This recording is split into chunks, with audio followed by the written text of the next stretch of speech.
يهده الله فلا مضل له ومن يضلل فلا هادي له واشهد ان لا اله الا الله وحده لا شريك له واشهد ان محمدا عبده ورسوله اما بعد فان خير الحديث كتاب الله وخير الهدي هدي محمد صلى الله عليه وسلم وشر الامور محدثاتها وكل محدثه بدعه وكل بدعه ضلاله وكل ضلاله في النار. اعوذ بالله السميع العليم من الشيطان الرجيم. بسم الله الرحمن الرحيم. قال والقران المجيد فذكروا من جاءهم منذر منهم فقال الكافرون هذا شيء عجيب أإذا متنا وكنا ترابا ذلك رجع بعيد قد علمنا ما ننظر منهم وعندنا كتاب حفيظ بل كذبوا بالحق لما جاءهم فهم في امر مريض. أفلم ينظروا إلى السماء فوقهم كيف بنيناها وزيناها وما لها من فروج والأرض مددناها وألقينا فيها رواسي وأنبتنا فيها من كل شيء بهيج تبصرة وذكرى لكل عبد منيب. ونزلنا من السماء ماء مباركا فأنبتنا به جنات وحب الحصيد والنخل باسقات لها زرع نضيد رزقا للعباد وأحيينا به بلدة ميتا كذلك الخروج. كذبت قبلهم قوم نوح وأصحاب الرس وثمود وعاد وفرعون وإخوان لوط وأصحاب الأيكة وقوم توبة كل كذب الرسل فحق وعيد. أفرأينا بالخلق الأول بل هم في رأس من خلق جديد ولقد خلقنا الإنسان ونعلم ما توسوس به نفسه ونحن أقرب إليه من حبل الوريد. إذ يتلقى المتلقيان عن اليمين وعن الشمال قعيد ما يلفظ من قول إلا لديه رقيب عتيد. وجاء السكرة الموت بالحق ذلك ما كنت منه تحيد ونفخ في الصور ذلك يوم بعيد. وجاءت كل نفس معها سائق وشهيد. لقد كنت في غفلة من هذا فكشفنا عنك غطاءك فبصرك اليوم حديد. وقال قرينه هذا ما لدي عتيد القيا في جهنم كل كفار عنيد مناع للخير معتد مريب الذي جعل مع الله إلها آخر قال القيا في العذاب الشديد. قال قرينه ربنا ما أطغيته ولكن كان في ضلال بعيد. قال لا تختصموا لدي وقد قدمت إليكم بالوعيد ما يبدل القول لدي وما أنا بظلام للعبيد. وقال تعالى في موضع آخر أعوذ بالله السميع العليم من الشيطان الرجيم. بسم الله الرحمن الرحيم. يريدون ليطفئوا نور الله بأفواههم والله متم نوره ولو كره الكافرون. والذي أرسل رسوله بالهدى ودين الحق ليظهره على الدين كله ولو كره المشركون. وقال تعالى إنا نحن نزلنا الذكر وإنا له لحافظون. وقال تعالى لا يأتيه الباطل من بين يديه ولا من خلفه تنزيل من حكيم حميد. ساری تعریفیں برائیاں برقرار کے حمد و ثنا اور تقدس کی عظمت کی کریائے اس خدائے وحدہ لا شریک لہ کے لیے زیبا سزاوار ہے جس نے ہم کو اور آپ کو اور ساری کائنات کو پیدا فرمایا اور پیدا کرنے کے ساتھ ساتھ اللہ تبارک و تعالیٰ نے ہمارے درمیان انبیاء کو پیدا فرمایا اور ہماری ہدایت کے لیے اس روئے زمین پر بسنے والے انسانوں کو سیدھا راستہ دکھانے کے لیے اللہ تبارک و تعالیٰ نے اس دنیا میں اپنا آخری کلام قرآن کریم کی شکل میں بھیجا. اس کے بارے میں اللہ نے کہا ہدی للمتقین الف لام میم ذالک الکتاب لا ریب فیہ ہدی للمتقین. اللہ تبارک و تعالیٰ کا یہ کلام اس روئے زمین پر اس کا آخری کلام ہے، اس کی آخری کتاب ہے جو جبریل علیہ السلام اللہ تبارک و تعالیٰ کے حکم کے مطابق لوح محفوظ سے لے کر کے رسول اللہ صلی اللہ علیہ وسلم کی خدمت میں حاضر ہوتے تھے، جو رسول اللہ صلی اللہ علیہ وسلم کی 23 سالہ نبوی زندگی میں بقدر ضرورت نازل ہو کر کے مکمل ہوا۔ یہ قرآن اللہ کا کلام ہے، اس میں کسی کو شک و شبہات نہیں ہونا چاہیے۔ اگر کسی بھی انسان کو کوئی کتنا ہی بڑا متقی و پرہیزگار اپنے کو سمجھتا ہو، کتنا ہی بڑا حاجی اور نمازی سمجھتا ہو، تہجد گزار ہو، لیکن اگر قرآن پاک کے بارے میں شک و شبہ کا شکار ہو گیا تو اس کا ایمان ختم ہو جائے گا اور مسلمانوں میں اس کا شمار نہیں ہوگا، کیونکہ اللہ نے فرمایا کہ اس میں شک و شبہ کی گنجائش ہی نہیں ہے۔ قرآن پاک کی دوسری سورت سورہ بقرہ ہے، یا یوں کہے کہ سورہ فاتحہ کے بعد جو سب سے پہلی طویل سورت ترتیب کے حساب سے ہے، نزول کے حساب سے نہیں، تو وہ سورہ بقرہ ہے۔ اور اس کی سب سے پہلی آیت میں اللہ تبارک و تعالیٰ نے اس قرآن پاک کا تعارف کرانے کے لیے کہا ہے الف لام میم ذالک الکتاب لا ریب فیہ۔ یہ الف لام میم حروف مقطعات ہے۔ حروف مقطعات کا ایک مطلب یہ بھی ہے، مفسرین نے بیان کیا ہے کہ اللہ تبارک و تعالیٰ اپنے بندوں سے یہ کہنا چاہتا ہے حروف کے ذریعے سے کہ جو حروف اور الفاظ جن حروف سے مل کر کے تمہارے الفاظ بنتے ہیں اور جن الفاظ کے مجموعے سے تمہارے جملے بنتے ہیں اور وہ جملہ تمہارے لیے سمجھ میں آ جانے والا ہوتا ہے، انہی حروف سے ہم نے اس قرآن کو بنایا ہے۔ اسی لیے قرآن پاک کے اندر جہاں جہاں شروع میں حروف مقطعات آئے ہیں وہاں فوراً قرآن کا ذکر ہوا ہے، جیسے الف لام میم، اللہ نے کہا ذالک الکتاب لا ریب فیہ۔ الف لام میم، تم بھی الف اور لام اور میم اور بے اور جیم سب بولتے ہو، لیکن کیا انہیں حروف سے ملا کر کے تم قرآن ایسی کوئی کتاب بنا سکتے ہو؟ ذالک الکتاب لا ریب فیہ ھدی للمتقین، یہ ایک ایسی کتاب ہے جس میں کوئی شک شبہ کی گنجائش نہیں، اور یہ کتاب متقیوں کے لیے، اللہ سے ڈرنے والے لوگوں کے لیے سراسر ہدایت ہے۔ قرآن پاک انسانوں کی ہدایت کے لیے نازل کیا گیا اور ہر مومن کا اس پر ایمان ہے کہ یہ اللہ کا کلام ہے۔ جیسے اس پر ایمان ہمارا ہے کہ یہ اللہ کا کلام ہے، جیسے اس پر ایمان ہے کہ پوری دنیا کے مسلمانوں کیا بلکہ سارے انسانوں کی ہدایت کا راز اس میں مسمار ہے، ہدایت کا سرچشمہ ہے، ایسے ہی ہمارا اس پر بھی ایمان ہے کہ اس قرآن میں کوئی تحریف اور کوئی تغیر و تبدل ممکن ہی نہیں ہے۔ اس قرآن میں تحریف کر دی جائے، اس قرآن میں تغیر و تبدل کر دیا جائے، اس کی کچھ آیتوں کو حذف کر دیا جائے، اس میں کچھ دوسری آیتوں کو شامل کر دیا جائے، اس میں کوئی اور مسئلہ کھڑا کر دیا جائے، اللہ نے صاف صاف کہا کہ یہ کسی انسان کی مجال نہیں ہے کہ یہ حرکت کر سکے۔ سورت میں تبدیلی تو بہت دور کی بات ہے، کسی ایک آیت میں تبدیلی ممکن نہیں ہے، کسی لفظ میں تبدیلی ممکن نہیں ہے، یہاں تک کہ ایک حرف کی تبدیلی ممکن نہیں ہے، اور زیر و زبر پیش اور ایک نقطے کی تبدیلی ممکن نہیں ہے اس قرآن پاک کے اندر، کیونکہ اللہ تبارک و تعالیٰ کے یہ وعدہ ہے، اللہ تبارک و تعالیٰ کے یہ چیلنج ہے، اِنَّا نَحْنُ نَزَّلْنَا الذِّکْرَ وَإِنَّا لَهُ لَحَافِظُونَ، ہم نے اس ذکر کو، ہم نے اس قرآن کو نازل کیا ہے، وَإِنَّا لَهُ لَحَافِظُونَ، اور اس قرآن کی حفاظت ہمارے ذمہ ہے، اس قرآن کی ہم حفاظت کریں گے، یہ اللہ تبارک و تعالیٰ کا حکم ہے، یہ اللہ تبارک و تعالیٰ کا چیلنج ہے کہ کوئی چاہے پوری دنیا مل جائے تو اس قرآن کے حرف کو تبدیل نہیں کر سکتی ہے۔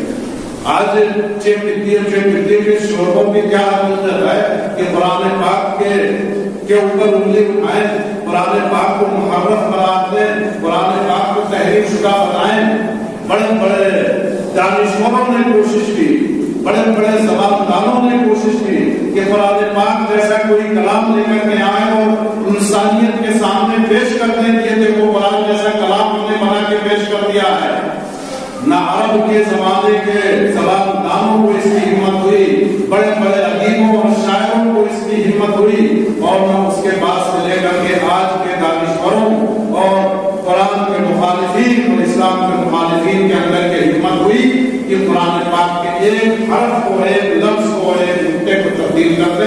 کسی کے اندر یہ ہمت نہیں ہوئی، کیونکہ اللہ تبارک و تعالیٰ کا کلام ہے، اس کا چیلنج اللہ تبارک و تعالیٰ نے قرآن کو نازل کرنے کے دوران کئی مرحلوں میں چیلنج دیا۔ اللہ نے چیلنج دیا، کیا تھا؟ اللہ تبارک و تعالیٰ نے سورہ بنی اسرائیل کے اندر اللہ تبارک و تعالیٰ نے چیلنج کیا کہ اگر تم چاہو کہ اس قرآن جیسا کوئی قرآن لے کر کے آ جاؤ تو تمہارے لیے ممکن نہیں ہے کہ جیسا کوئی قرآن تم لے کر کے آ جاؤ اور پیش کرو۔ صرف قرآن کے بارے میں نہیں، اللہ تبارک و تعالیٰ نے پورا قرآن تو بہت دور کی بات ہے، پھر چیلنج کیا کہ اس کی 10 صورتوں جیسی کوئی صورت لے کر کے آ جاؤ۔ ام یقولون افتراہ قل فأتوا بعشر سور مثلہ مفتریات۔ یہ لوگ کہتے ہیں کہ آپ نے پڑھ لیا ہے، رسول اللہ صلی اللہ علیہ وسلم کو اس کا مصنف بتاتے ہیں، رسول اللہ صلی اللہ علیہ وسلم کے بارے میں یہ بتاتے ہیں کہ اللہ کا کلام نہیں ہے، یہ تو محمد صلی اللہ علیہ وسلم لکھ رہے ہیں، لکھ کر کے پیش کر دیتے ہیں۔ کچھ لوگوں نے دعویٰ کیا اس زمانے کے کافروں نے کہ ایک جن ہے آ کر کے کوئی ان کو سکھا دیتا ہے، یہ اللہ کا کلام نہیں ہے۔ اللہ نے چیلنج کیا، قل لئن اجتمعت الانس والجن على ان يأتوا بمثل هذا القرآن لا يأتون بمثله ولو كان بعضهم لبعض ظهيرا۔ کہہ دیجیے کہ اگر انسان ہی نہیں، انسان بھی ذی عقل مخلوق ہے اور جنات بھی ذی عقل مخلوق ہے، شیاطین بھی ذی عقل مخلوق ہے، سارے انسان، سارے ذی عقل مخلوق سب متفق ہو جائے، لئن اجتمعت الانس والجن، اگر انسان اور جنات سب مل جائیں اور یہ ٹھان لیں یا تمہیں اس سے آتا قرآن کہ اس قرآن جیسا کوئی کلام نکال کر کے لے آئے، لا یاتون بمثلہ، اس جیسا کوئی قرآن نہیں بنا سکتے۔ ولو کان بعضهم لبعض ظہیرا، اگر ایک دوسرے کی مدد بھی کریں، ایک جملہ کسی نے بنا دیا، ایک آیت کسی نے بنا دی، ایک سورت کسی نے بنا دی، دوسری سورت کسی اور نے بنا دی، اور بیٹھ کر کے سر جوڑ کر کے بیٹھے اور جملوں کی نشست و برداشت کے بارے میں تبدیلی اور ترقی کریں اور اچھے سے اچھا جملہ لے کر کے آئے اور قرآن جیسا ایک جملہ بتا دیں، لا یاتون بمثلہ، اللہ نے چیلنج کیا کہ جیسا کوئی قرآن ممکن نہیں۔ پھر 10 آیتوں کے لیے چیلنج کیا، جو آیت میں نے پڑھی، اب یقولون افتراہ قل فأتوا بعشر سور مثلہ مفتریات، یہ لوگ کہتے ہیں کہ یہ آپ نے کر لیا ہے، یہ ہمارے رسول نے کر لیا ہے، قل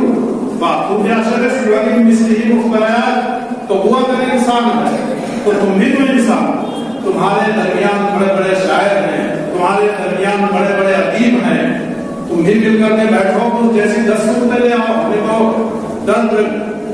ہم نے تو 114 صورتیں نازل کی، اس کے بعد مدینے میں نازل ہوئی ملا کر کے 114 صورتیں ہیں قرآن پاک کے اندر، تم 10 ہی صورت اور چھوٹی سی صورت، چھوٹی سی چھوٹی صورت، انا اعطیناک الکوثر جیسی صورت، قل هو اللہ احد جیسی صورت، جب چاہو 10 صورتیں نکال کر کے لے آؤ، سارے عرب کے بڑے بڑے زباندان سب مل کر کے اگر تم چاہو کہ 10 صورت لے کر کے آ جاؤ، لا یاتون بمثلہ ولو کان بعضهم لبعض ظہیرا۔ اللہ تعالیٰ نے چیلنج کیا کہ ممکن نہیں ہے تمہارے لیے۔ کیا سمجھتے ہیں ان لوگوں نے کوشش نہیں؟ جو لوگ نبی کریم صلی اللہ علیہ وسلم کی سیرت جانتے ہیں، قرآن پاک کی تاریخ سے واقف ہیں، وہ اس بات کو اچھی طرح سے جانتے ہیں کہ بڑی بڑی کوششیں ہوئی، بڑے بڑے دعوے ہوئے اور بڑی الٹی سیدھے آیتیں قرآن پاک کی طرح بنائی گئی اور لا کر کے پیش کیا گیا، بڑے بڑے ادیبوں کے سامنے لا کر کے پیش کیا گیا، لیکن قرآن پاک کے سامنے کوئی ایک جملہ ٹھہر سکتا ہے؟ قرآن پاک کی فصاحت و بلاغت کے سامنے انسانی فصاحت و بلاغت کوئی دعویٰ کر سکتی ہے؟ انسانی فصاحت و بلاغت کے اندر اتنی مجال کہاں کہ قرآن پاک کی فصاحت و بلاغت کا موازنہ کر سکے؟ زبانداری کا کوشش کیا، بعد میں ہار مان لی۔ اللہ تبارک و تعالیٰ نے فرمایا ان کنتم فی ریب مما نزلنا علی عبدنا فأتوا بسورۃ من مثلہ وادعوا شہداءکم من دون اللہ ان کنتم صادقین۔ جب پورے قرآن کا چیلنج دیا گیا،